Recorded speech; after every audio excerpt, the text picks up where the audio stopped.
Vamos a ver ahora algunos conceptos generales sobre la teoría de las pruebas de hipótesis, es decir, conceptos que se van a utilizar en todas las pruebas que se ven este trimestre y el que sigue. ¿Ok? Vamos a ver los conceptos básicos en estadística descriptiva hasta ahora que hemos visto. Calculados los datos censales, casi nunca se conocen. Esto ya lo hemos visto. ¿Y qué se calcula con los datos censales? Pues los parámetros. En general, nosotros tenemos datos experimentales, entonces nosotros casi nunca conocemos los parámetros. Nosotros tenemos o datos de una muestra o datos que provienen de experimentos y se llaman estimadores. Esos sí los conocemos. ¿Qué es una muestra? Es una porción de la población. ¿Y qué es una muestra aleatoria? Es cuando esa porción de la población se eligió por sorteo, es decir, al azar. Bien, ¿qué es la inferencia estadística? Esta es la parte en la que vamos a entrar ahora con pruebas de hipótesis. Inferencia estadística nos ofrece métodos y técnicas que permiten, con base en los datos obtenidos en muestras aleatorias o experimentos, inferencias sobre los parámetros de la población, porque los parámetros, no se le olvide, no los conocemos y no los vamos a conocer nunca. Los que conocemos son los estimadores y podemos conocer muchos estimadores. Cada vez que yo replico un experimento en las mismas condiciones, conozco estimadores de un mismo parámetro, pero me puedo plantear hipótesis sobre los parámetros. Entonces, cuando un investigador diseña o realiza un estudio por muestreo o un experimento, lo primero que hace es lo que hemos hecho nosotros hasta ahora, calcular los estimadores. Hasta aquí hemos visto un análisis que describe los datos. ¿Qué otro objetivo tenemos? Pues plantear hipótesis, y con esto tendremos un análisis de un nivel más arriba, el nivel inferencial. ¿Ok? Que son la prueba de hipótesis estadísticas. ¿Qué son las hipótesis estadísticas? Bueno, las hipótesis estadísticas se plantean siempre por pareja, un H0 que llamamos hipótesis nula y un HA, la hipótesis alternativa. H0 tiene siempre una propuesta sobre el valor de uno o varios parámetros o la comparación de varios parámetros, incluyendo siempre el signo de igualdad, igual, menor o igual o mayor o igual. En general, HA propone lo contrario de lo que se propuso en H0. Lo contrario del igual es distinto, lo contrario de menor o igual es lo que es mayor. Veamos ejemplos. En una población, ¿qué ejemplos tendríamos? A ver, vamos a ver ejemplos de una media. Mu igual a 8, su contrario es mu distinto de 8. Si mu menor o igual que 3120, pues mu mayor que 3120 sería la alternativa.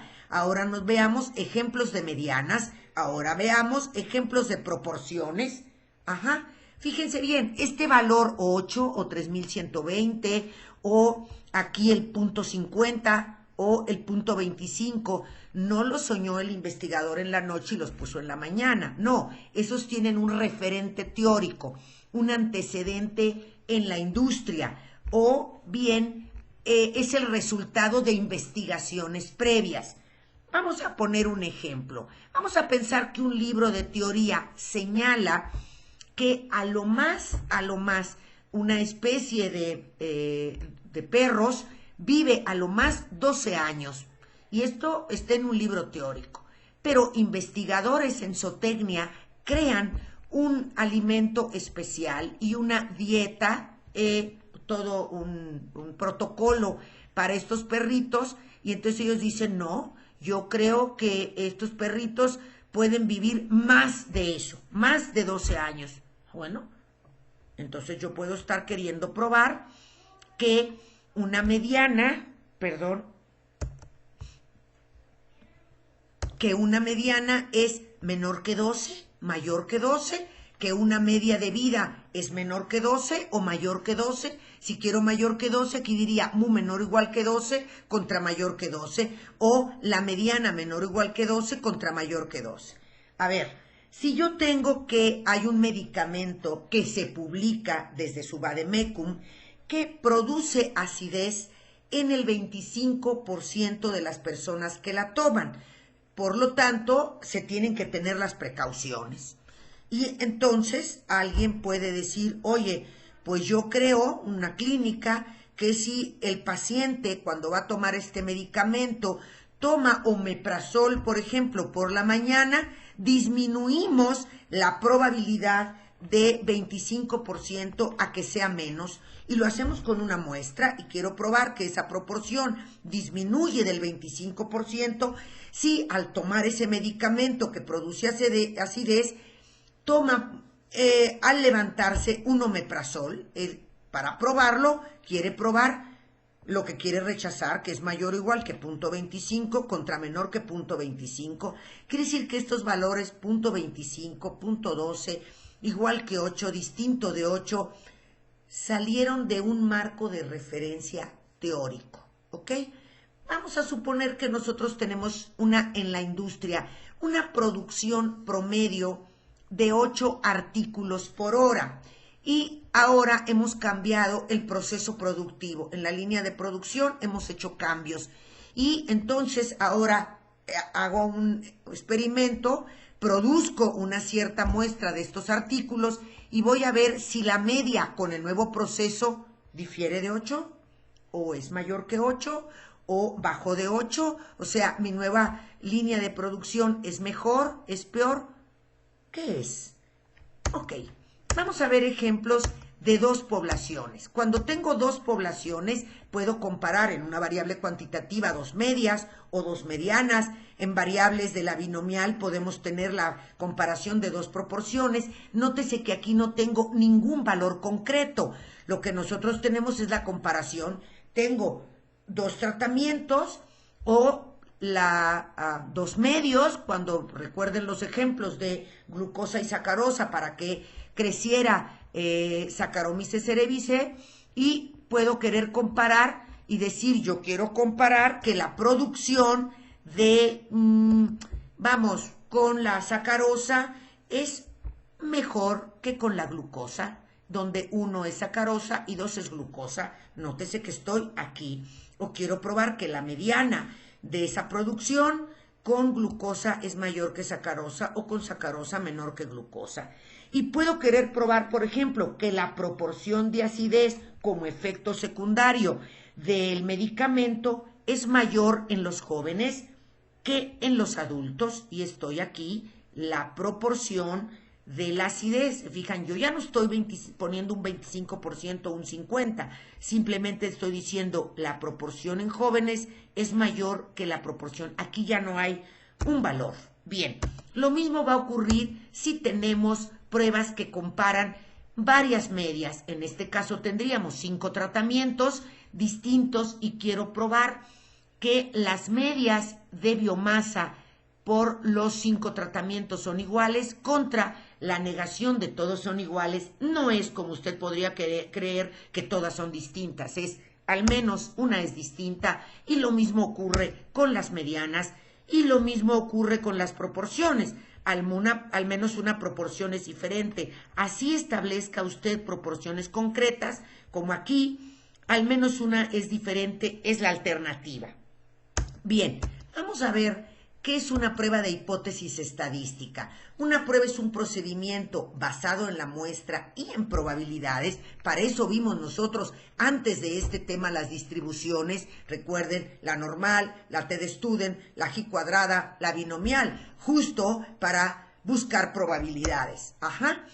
Y cuando hacemos ese procedimiento, lo que queremos es llegar a tomar una de las dos siguientes decisiones. Decisión 1, rechazo H0. Si rechazo H0, hombre, pues acepto HA, porque es lo contrario que H0. O la decisión 2, no rechazo H0, en cuyo caso acepto HA. Si la decisión que se toma es la 1, ¿qué error puedo cometer? Pues rechazar H0 habiendo sido cierta, porque si la rechazo y era falsa, pues no cometo ningún error, pero si la rechazo y era cierta, eso es haber cometido un error. Y el error tipo 2 es no rechazar H0 habiendo sido falsa, porque si no la rechazo y era cierta, hombre, pues eso no es cometer error. Cometer error es no rechazarla, quedarme con ella y resulta que era falsa. Esos son los dos tipos de errores. ¿Qué pruebas queremos? Obvio, por supuesto, las que minimicen las probabilidades de cometer el error tipo 1 y el error tipo 2. A eso se dedicaron los estadísticos a principios del siglo pasado, a buscar pruebas que minimizaran la probabilidad de cometer esos tipos de errores. Si alfa y beta son respectivamente las probabilidades de cometer el error tipo 1 y el error tipo 2, pues queremos pruebas que minimicen alfa y beta, que sean chiquititas alfa y beta. Desafortunadamente, este problema no tuvo una solución y lo supieron nuestros estadísticos desde el siglo pasado. Se dieron cuenta que cuando queríamos minimizar beta, alfa crecía. Cuando queríamos minimizar alfa, beta crecía. Entonces, ¿qué hicieron? ¿Qué hacemos? Por Dios, aquí, criterio desde hace un siglo. Fijar el valor de alfa tan pequeño como se quiera y construir pruebas que maximicen la potencia de la prueba phi, que es 1 menos beta. Hombre, al maximizar 1 menos beta, sabemos que beta se está minimizando, porque beta solo puede valer entre 0 y 1. Mientras más chiquita sea beta, más grande es phi. O sea, queremos pruebas que para una alfa fija tan pequeña como queramos, se minimice beta. Alfa se denomina el nivel de significancia. Y el valor de alfa, no se te olvide, lo fija el investigador tan pequeño como quiera. Fíjese usted, un investigador que está comparando tratamientos para que crezca Saccharomyces cerevisiae será muy distinta que el alfa que se puede utilizar en biomedicina cuando estamos comparando dos tratamientos para curar el cáncer. Yo creo que la probabilidad de error que fija este biomédico es mucho más pequeña que el biotecnólogo, porque el riesgo de que se mueran los humanos es muy grande. Todos los softwares estadísticos proporcionan la mínima alfa a la que H0 se rechaza. ¿Cuál es el acuerdo internacional? Que cuando la mínima alfa sea menor o igual que 0.05, la rechacemos. Y de lo contrario seamos muy precavidos. Es decir, internacionalmente como que 0.05 es así el máximo error que se permite un investigador en el área biotecnológica en la que ustedes trabajan. Ok, los pasos a seguir en una prueba de hipótesis. Primero, planteamos la hipótesis. No necesitamos tener los datos para plantear la hipótesis. Un investigador tiene primero la hipótesis y luego pone un experimento para probarla o luego toma una muestra para probarla. Y tiene las hipótesis y el nivel de significancia, o sea, la probabilidad de error que está dispuesto a cometer. Y luego con los datos, ahora sí ya hace su experimento, su muestra y tiene los datos. Y aquí nos vamos. A ver, ¿qué quiero con esos datos? Pues calculo los estimadores, es lo que hemos hecho hasta ahora. Y con ello el estadístico de prueba. ¿Se acuerdan del estadístico de T? ¿Se acuerdan del estadístico de G cuadrada? Muy bien. Y buscamos el valor teórico en la distribución del estadístico y con el nivel de significancia elegido. Recuerden que sabemos encontrar valores de T para un área de 0.05. Sabemos encontrar los valores de Z para un área a la izquierda o a la derecha de 0.025. Y con ella tomamos decisiones. Y posteriormente a esto veremos ejemplos. No se nos olvide que en este primer curso solamente veremos pruebas de hipótesis de una población y de dos poblaciones. Gracias.